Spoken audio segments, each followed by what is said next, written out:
right, now, did warning signs were they ignored? Actress Rosie Perez saying that she predicted the former VP Kamala Harris would not have a chance, that she would lose the 2024 race, but said no one listened when reflecting on the campaign. No one listened to her. It was that simple. When I was on the campaign for Kamala, which was, I'm just going to be honest, it wasn't a good campaign. And I told you that. And nobody wanted to hear from me. Remember I said, she's going to lose. Nobody cared about social issues or anything like that. They were struggling and they wanted something to change on that level. That was it.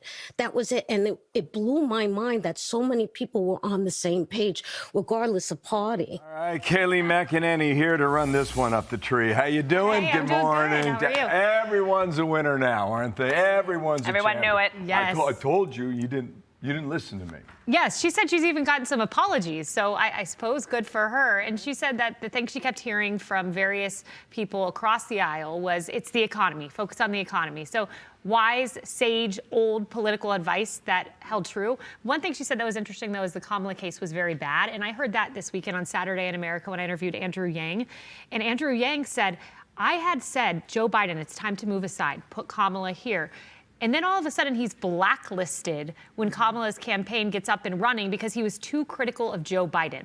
So the fact that Kamala's campaign was blacklisting people who were critical of Joe Biden, they couldn't read the tea leaves. It reminds me of way back when the late Bob Beckel was on the 5, and it was 2012 election.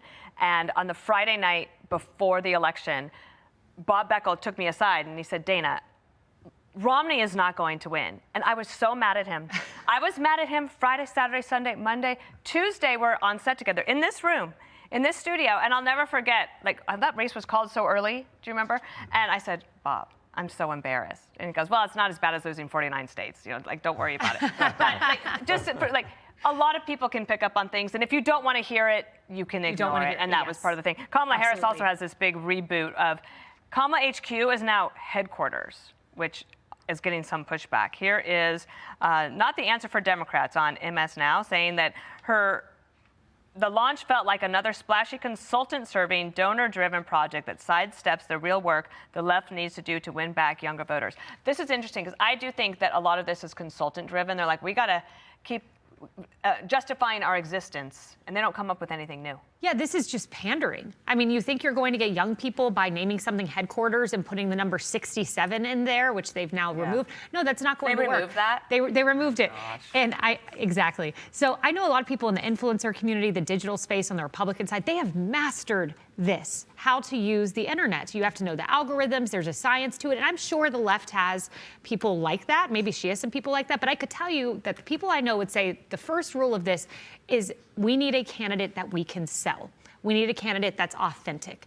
She is simply unable to be authentic. We saw that in the Call Her Daddy podcast. She doesn't land those moments. She's not just real. Do you think Rosie Perez thinks she can't win in 2028? We're going to have to ask her. We'll have to ask her. Maybe she I told you so. Yeah. Listen, here's what I think right now. What's shaping up, I don't know who the viable candidate is right now. I think it's difficult for any of us to say. But whether it's South Carolina, Nevada, Iowa, New Hampshire, there's going to be a real race on the Democratic side to try and determine who that nominee is going to be. And we're going to be there for it. Meanwhile, ladies, you guys are in comms, right? Your communications. Here we go. The number of times that Donald Trump, as president in his current term, has had interactions with the press is already twice as much as it was in this point in Trump 1.0. Kayleigh, what's that tell you? He's averaging 2 press events per day, and he has mastered the ability not to be a part of the news cycle. I mean, he essentially is the news cycle. And these events, this access is key to mastering that. But I will say this, the one thing Republicans need to work on is now you've mastered owning the news cycle, you've got the messenger, you've got President Trump,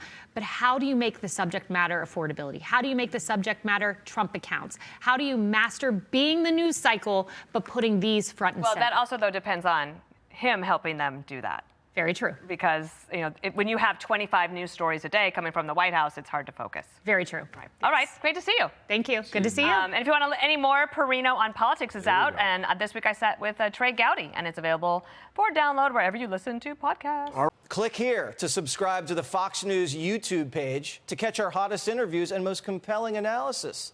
You won't get it anywhere else.